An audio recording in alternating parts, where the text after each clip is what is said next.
नंदीश्वर कहते हैं, मुने यूं कहकर कृपालु शंकर ने अपने चरणों में प्रणिपात कर अपने चरणों में प्रणिपात करके सामने खड़े हुए शिलाद मुनि की ओर कृपा दृष्टि से देखा और उन्हें ऐसा आदेश दे वह तुरंत ही उमा सहित वहीं अंतर्ध्यान हो गए। महादेव के चले जाने के पश्चात महामुनि शिलाद ने अपने आश्रम में आकर ऋषियों से वह सारा वृतांत कह सुनाया।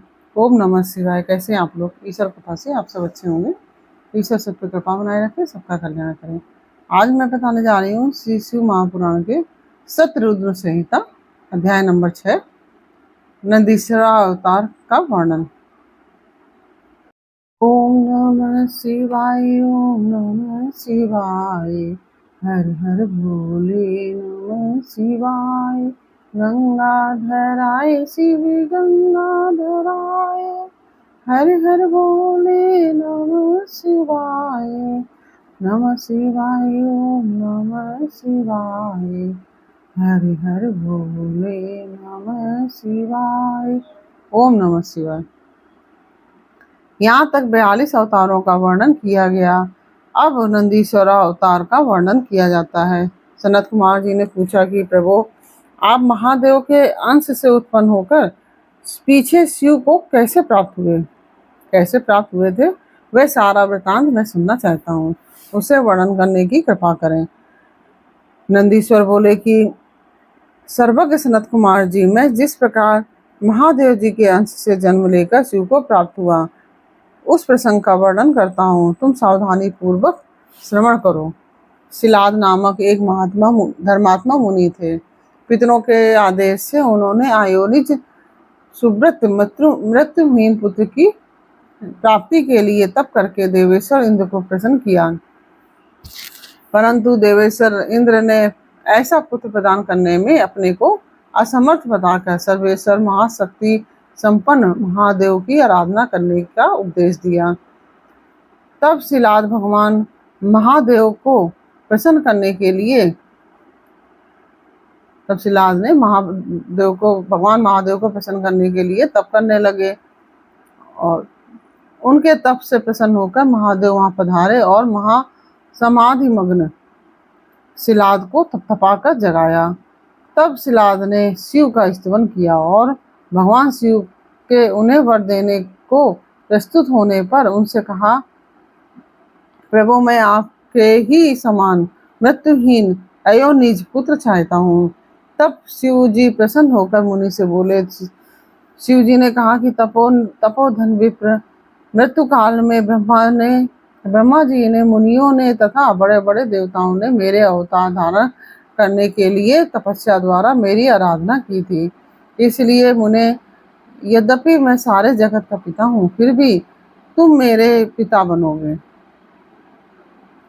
और मैं तुम्हारा अयोनिज पुत्र होऊंगा तथा मेरा नाम नंदी होगा। नंदीश्वर जी कहते हैं कि मुने यूं कहकर कृपालु शंकर ने अपने चरणों में प्रणिपात करके सामने खड़े हुए शिलाद मुनि की ओर कृपा दृष्टि से देखा और उन्हें ऐसा आदेश दे वे तुरंत ही उमा सहित वहीं अंतर्ध्यान हो गए। महादेव जी के चले जाने के पश्चात महामुनि शिलाद ने अपने आश्रम में आकर ऋषियों से सारा वृतांत कह सुनाया। कुछ समय बीत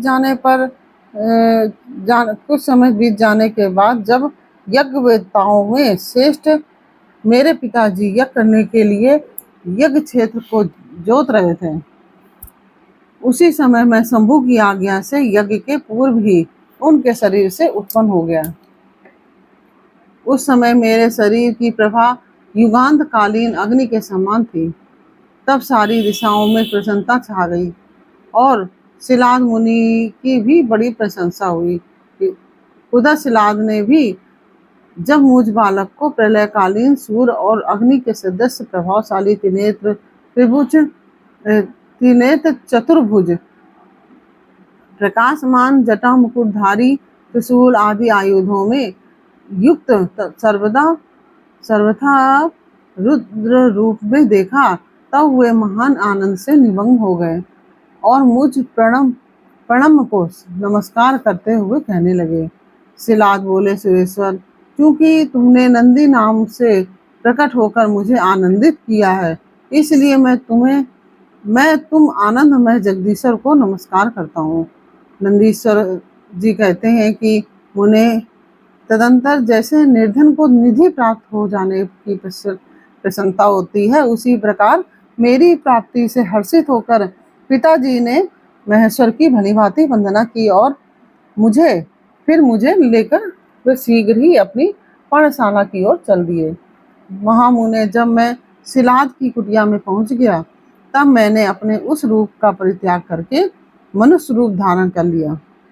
तदंतर साल लंकायन नंदन पुत्र वत्सल सिलाद ने मेरे जात कर्म आदि सभी संस्कार संपन्न किए। फिर 5वें वर्ष में पिताजी ने मुझे सांगोपांग संपूर्ण वेदों का तथा अन्य अन्य शास्त्रों का भी अध्ययन कराया। 7वां वर्ष पूरा हो जाने पर शिव जी की आज्ञा से मित्र और वरुण नाम के मुनि मुझे देखने के लिए पिताजी के आश्रम पर पधारे। शिलाद मुनि ने उनकी पूरी आवभगत की, तब वे दोनों महात्मा मुनीश्वर आनंद पूर्वक आसन पर विराज गए। तब मेरी ओर बारंबार निहार कर बोले। मित्र और वरुण ने कहा कि तात शिलाद, यद्यपि तुम्हारा पुत्र नंदी संपूर्ण शास्त्रों के अर्थों का पारगामी विद्वान है, तथापि इसकी आयु बहुत थोड़ी है। हमने बहुत तरह से विचार करके देखा है, परंतु इसकी आयु 1 वर्ष से अधिक नहीं दिखती। उन विप्रवरों के यूं कहने पर पुत्रवत्सल शिलाद नंदी को छाती से लिपटाकर दुखार्त हो फूट फूट कर रोने लगे। तब पिता और पितामह को मृतक की भांति भूमि पर पड़ा हुआ देखकर नंदी शिव जी के चरण कमलों का स्मरण करके प्रसन्नता पूर्वक पूछने लगा, पिताजी, आपको कौन सा ऐसा दुख आ पड़ा है जिसके कारण आपका शरीर कांप रहा है और आप रो रहे हैं? आपको यह दुख कहाँ से प्राप्त हुआ है? मैं इसे ठीक ठीक जानना चाहता हूँ। पिता ने कहा कि बेटा, तुम्हारी अल्पायु के दुख से मैं अत्यंत दुखित हो रहा हूँ।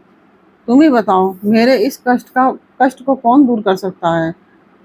मैं उसकी शरण ग्रहण करूं। पुत्र बोला, पिताजी, मैं आपके सामने शपथ करता हूँ और यह बिल्कुल सत्य बात कह रहा हूँ कि चाहे देवता, दानव, यम, काल और अन्य प्राणी ये सब के सब मिलकर मुझे मारना चाहें, तो भी मेरी बाल्यावस्था में मृत्यु नहीं होगी। अतः आप दुखी मत हो। पिता ने कहा कि मेरे प्यारे लाल, तुमने ऐसा कौन सा तप किया है अथवा तुम्हें ऐसा कौन सा ज्ञान योग और ऐश्वर्य प्राप्त है जिसके बल पर तुम इस दारुण दुख को नष्ट कर दोगे? पुत्र ने कहा कि तात, मैं ना तो तप से मृत्यु को हटाऊंगा और ना विद्या से। मैं महादेव जी के भजन से मृत्यु को जीत लूंगा। इसके अतिरिक्त अन्य कोई उपाय नहीं है। नंदीश्वर जी कहते हैं, उन्हें यूं कहकर मैंने सिर झुकाकर पिताजी की चरणों को प्रणाम किया और फिर उनकी प्रदक्षिणा करके उत्तम वन की राह ली।